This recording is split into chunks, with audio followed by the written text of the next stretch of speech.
Hello, I'm Chase Carrington, and welcome to the Chase Carrington Show. I have some things to say about freedom from the ultimate oppression, as well as tolerance in Christianity. I also want to talk about the demonetization, which, yes, I am a victim of, but I have some major encouragement for those demonetized YouTube creators like me. I also have something new, a book review. I thought I might do to inform you about some of the stuff that I am reading.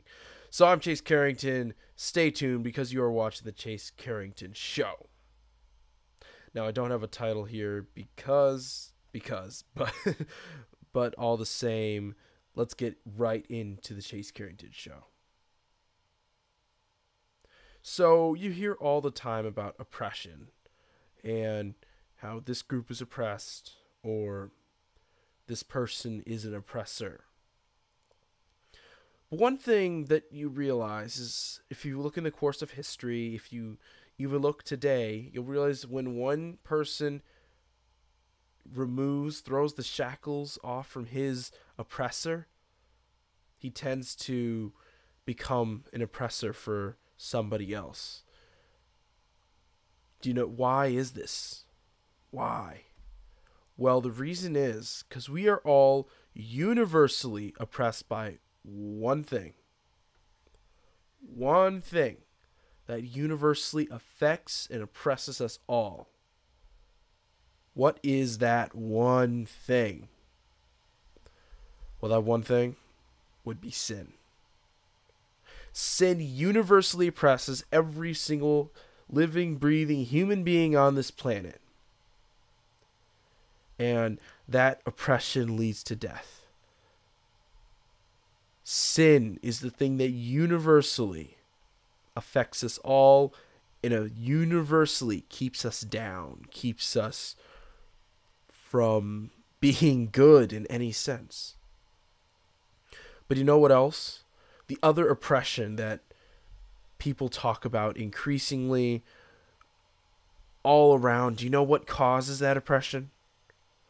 That would be sin. Sin causes any and all other oppression. It is caused by sin, by sinful people, by sinful ideas, by a sinful world.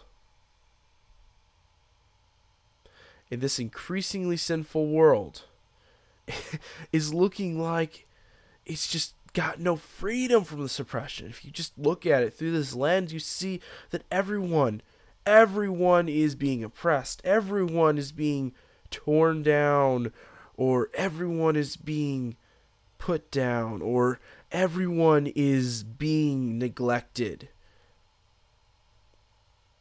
But everyone isn't. Because there is freedom from this ultimate oppression, and that freedom is in the gospel.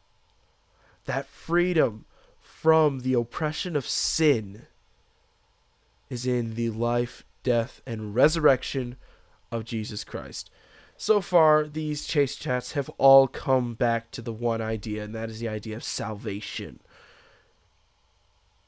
This is what I feel like the Lord is telling me. This is the ultimate freedom from sin, that thing that ultimately leads to death, that oppresses us all indiscriminately.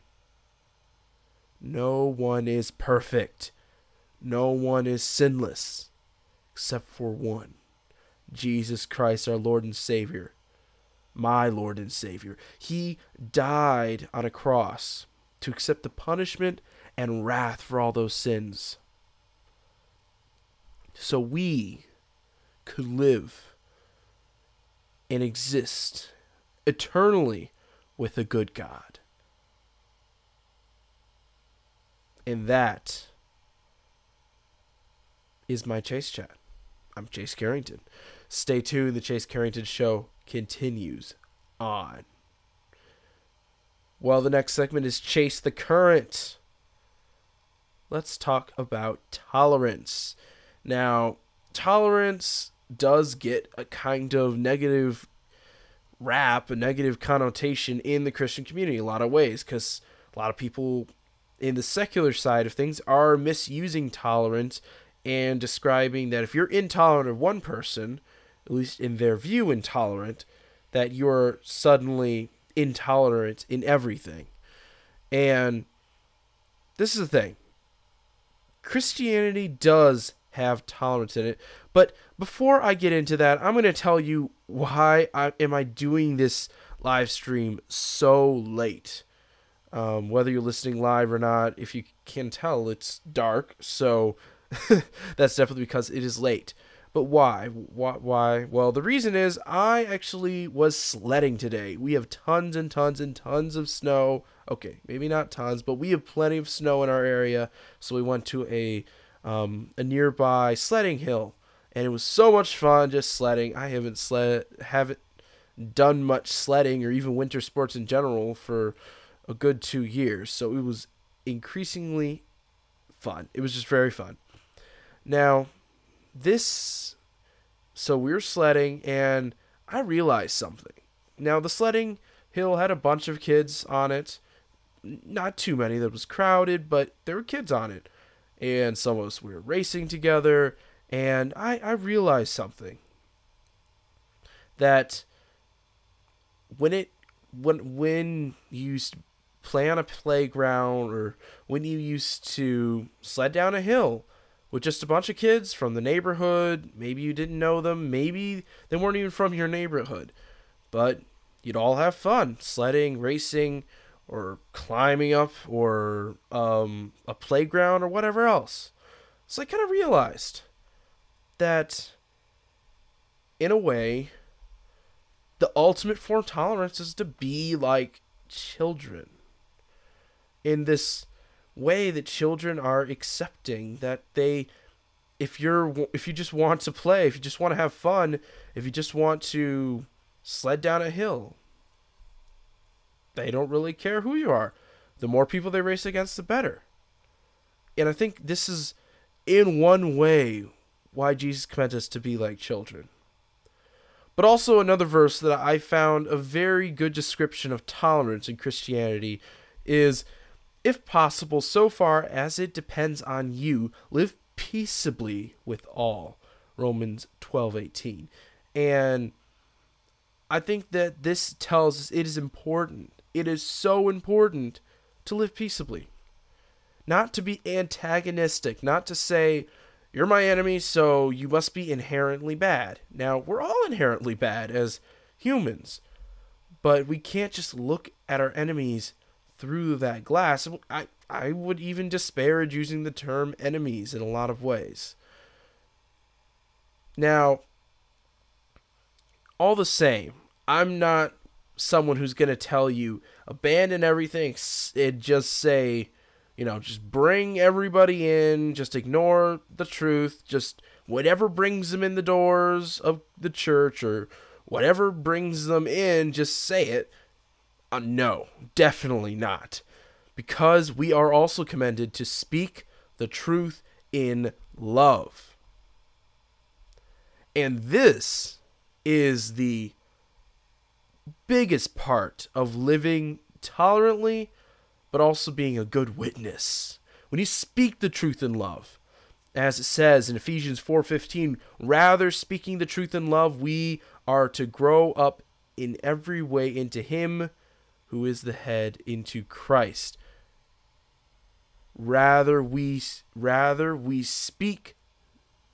Speaking the truth in love. That is important. Should have read the context a bit bigger there, but the most important part is speak the truth with love. And this is the best way to go about it. We are to open up dialogue and relationship with those who aren't Christian, but at the same time, we cannot waver in what is the truth of Christ. We cannot waver in speaking the truth when at times is important and necessary, because that truth is powerful. Another thing when it comes to living tolerantly as a Christian, and that is let your actions speak. Of course, speak that truth, but at the same time, and this comes back to the idea of being like children, when in First John, it says, "Little children, let us not love in word or talk, but in deed and in truth." It is so important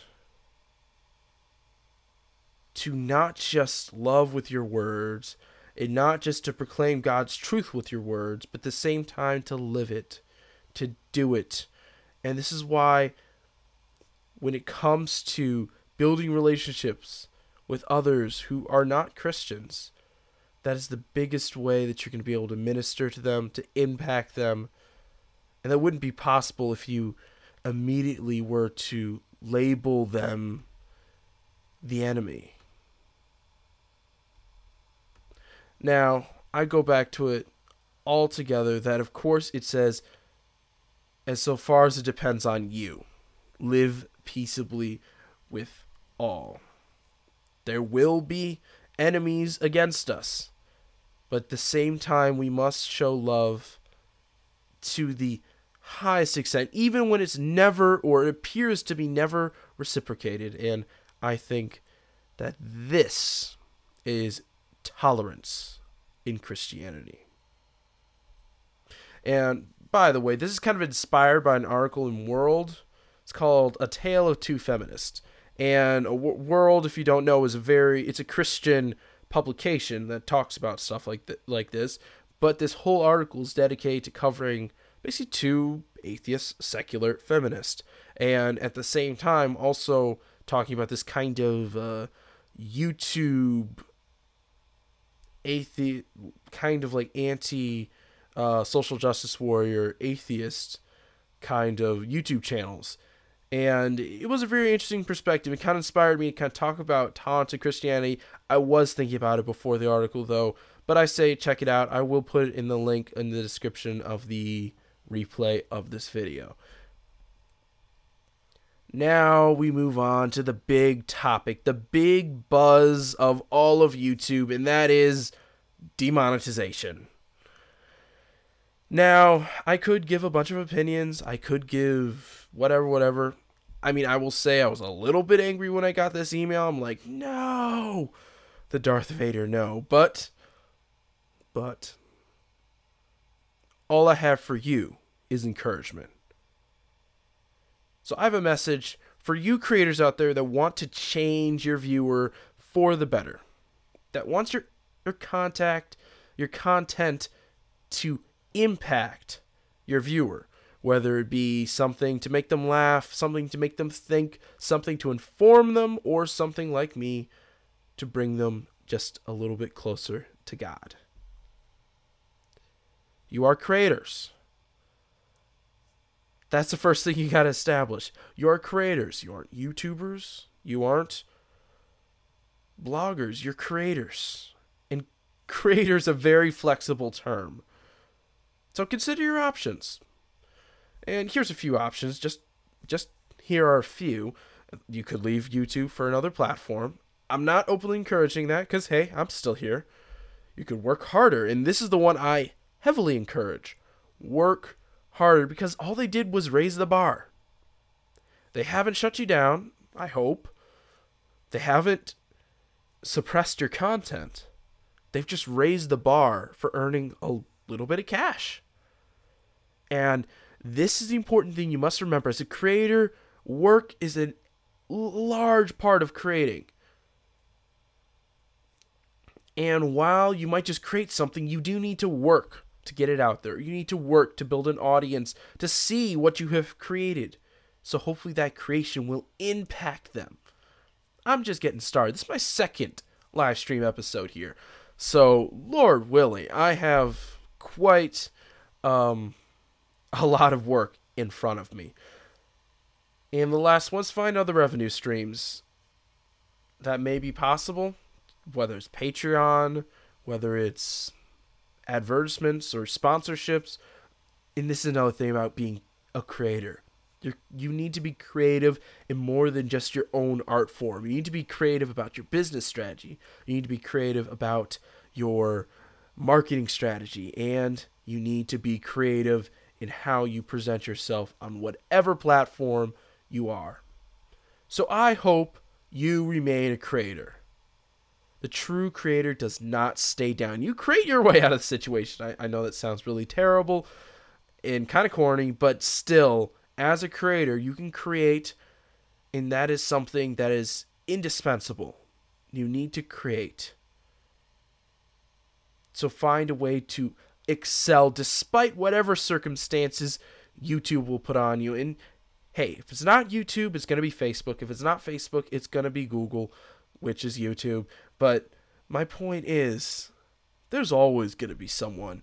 There's always, even before the internet exists, there was always a YouTube discouraging those who create. There was always a demonetization when no one would come and buy whatever you're creating. But my point is, I encourage you, consider all your options, but most of all, I encourage you to stay creative, and that's what I'm going to do. As far as I know, I think I'm needed here, where I am. If I lose $50, so be it. That means that I just need to move forward. Whether it is on Patreon, whether it is eventually getting that subscriber base up and getting back monetization, or maybe just going without money from my endeavors for quite some time. Anyway, I enjoy it. I'm here, and I want to encourage you to stay here and create. I'm Chase Carrington. And that was my fast thought. So before I end this stream or this show, I just want to do one last little segment that I kind of thought up on the fly. A book review. I'm like, everyone else does book reviews. Why not do a book review? So it adds extra time, and I say why not. And also for me, because I want to encourage myself to read more books, and having to create some content for my book adventures would definitely be very, very useful. So this one is actually a book that, let's see, sorry, the light's kind of shy on it, but it's Writing Christian Fiction. And this book, it's a very small book. It's only, let me see, it's about 100 pages. Very small book, but it is very unique. I mean, I haven't found anything like it, especially anything so streamlined and complete. Not that you know, but I am a little bit of a kind of hobby fiction writer, sort of. I just have like 40,000 words of just ideas and character profiles and half-written stories. But all the same, it does interest me, and it's definitely a very interesting topic. So I read through the book, and the book is actually pretty good. It's very complete in the ways it tells you about how to write a story, the basic story arc. It tells you about some of the business side of things. It even gives a little bit of a classifieds at the end if you just want to jump into Christian writing, which I'm not doing that anytime soon as far as I know, but you never know. But it is a very good book. It's short, and if you're even considering Christian fiction, it's a very good way to just figure out what this thing's all about and just kind of get a good idea of the scope of the industry and also the work. I mean, it is designed for writers that are serious about it, and that's one of the first things that you learn is doing it, being serious about it, just writing. Most important. It's also got some very practical stuff in it, some different kind of appendix-like stuff, like it's got different like phrases, you can't really see it, but it's different phrases and other kind of stuff that can like inspire your writing and help it get better. So I hope you really would just check it out. I got this from the library, honestly. The librarian gave it to me, but check it out if you can find it. I'm sure it's probably an ebook version. I'll probably add a link in the description for this for the recorded version of this video. So I'm Chase Carrington. I really appreciate it. This is only my second live stream. If you're watching, I really appreciate it. Comment below with your thoughts on whatever I just talked about.